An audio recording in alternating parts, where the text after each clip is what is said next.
आपण बघितलं तर तुझ्या हातावरती मला इंजरीज दिसल्या, पायामध्ये रॉड टाकले, अशा पद्धतीचं तिचं ऑपरेशन त्या ठिकाणी झाल्याची माहिती मिळाली. ती माझ्याशी व्यवस्थित बोलली. तिचे फॅमिलीसुद्धा त्या ठिकाणी उपस्थित आहे आणि तिच्या एकंदरीत प्रकृतीची काय झालं आहे नक्की आणि काय नाही याची माहिती घ्यायलाच मी आले होते आणि त्या संदर्भात तिच्याशी बोलणं झालं आहे. पोलिसांशीही या संदर्भामध्ये बोलणं झालं आहे. 11 तारखेला काहीतरी पहाटेच्या आसपास हा इन्सिडेंट घडला आहे आणि जो आरोपी आहे त्याच्याच माणसांनी येऊन तिला इथं हॉस्पिटलला की दुसऱ्या हॉस्पिटलला ॲडमिट केल्याची माहिती मिळते. त्यावेळेला जे स्टेटमेंट दिलं त्या स्टेटमेंटच्या अनुषंगाने पोलिसांनी सेक्शन लावले असं पोलिसांचं म्हणणं आहे. मला वाटतं स्टेटमेंट तुमच्याकडे सुद्धा असेल. आता ज्या पद्धतीने ती सांगते की तिच्यासोबत काय झालंय किंवा काय नाही झालंय, तर मला या ठिकाणी पूर्णपणे एक गोष्ट सांगायची आहे की या प्रकरणामध्ये राज्याचे उपमुख्यमंत्री आणि गृहमंत्री राज्याचे देवेंद्रजी फडणवीस यांनी या प्रकरणावरती SIT नेमलेली आहे. स्टेटमेंट्स रेकॉर्ड करायचं काम चाललंय. मी त्या मुलीला आत्ताही तेच सांगितलं की ज्या वेळेला ही घटना घडते अर्थात हा फार मोठा मानसिक धक्का आहे. काही गोष्टी अशा असतील ज्या तिला सांगायच्या असतील तिने सांगितल्या नसतील. त्या पद्धतीने तिला जे काही आठवते ते तिने आपल्या स्टेटमेंटमध्ये रेकॉर्ड करावं. पोलीस ते व्हेरीफाय करतील आणि त्या पद्धतीने सेक्शन लावून पुढची जी कार्यवाही आहे ती त्या ठिकाणी होईल.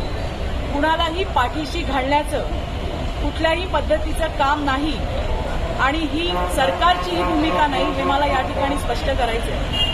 आजच्या या घटनेच्या माध्यमातून मी बघितलं की गेले 2-3 दिवस आम्हीही नव्हतो मुंबईमध्ये, बाहेर होतो.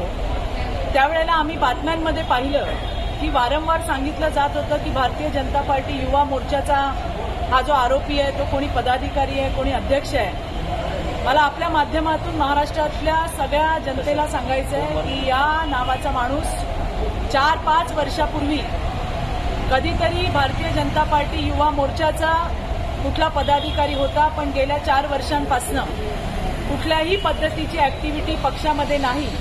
याच्या पुढे जाऊन मी सांगते, आज मी तुम्हाला हे सांगते की जे सत्य आहे की हा जो आरोपी आहे त्याचा भारतीय जनता पार्टी युवा मोर्चाशी कुठल्याही पद्धतीचा संबंध नाही आणि जरी तो आमचा पदाधिकारी असता आणि भारतीय जनता पार्टीचा कुठला पोस्ट होल्डर जरी असता आणि अशा पद्धतीचं जर कृत्य त्याने केलं असतं तर कधीही पक्षाने त्याला पाठीशी घालण्याची भूमिका घेतली नसती.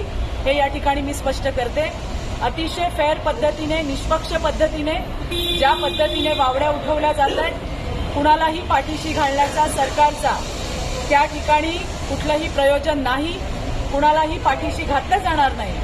जे काही स्टेटमेंट दिलं जाईल त्या अनुषंगाने त्याच्यावरती कार्यवाही केली जाईल आणि म्हणूनच या प्रकरणाची निष्पक्षपणे चौकशी होण्यासाठी राज्याच्या गृहमंत्र्यांनी देवेंद्रजी फडणवीस यांनी त्या ठिकाणी SIT नेमलेली आहे.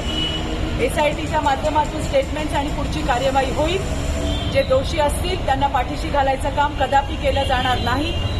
महाराष्ट्रातल्या महायुतीच्या सरकारची महिलांची सुरक्षा हे कायम सर्वोच्च प्राधान्य राहिलं आहे आणि आता त्याच अनुषंगाने पुढची सुद्धा कार्यवाही चालू आहे. मॅडम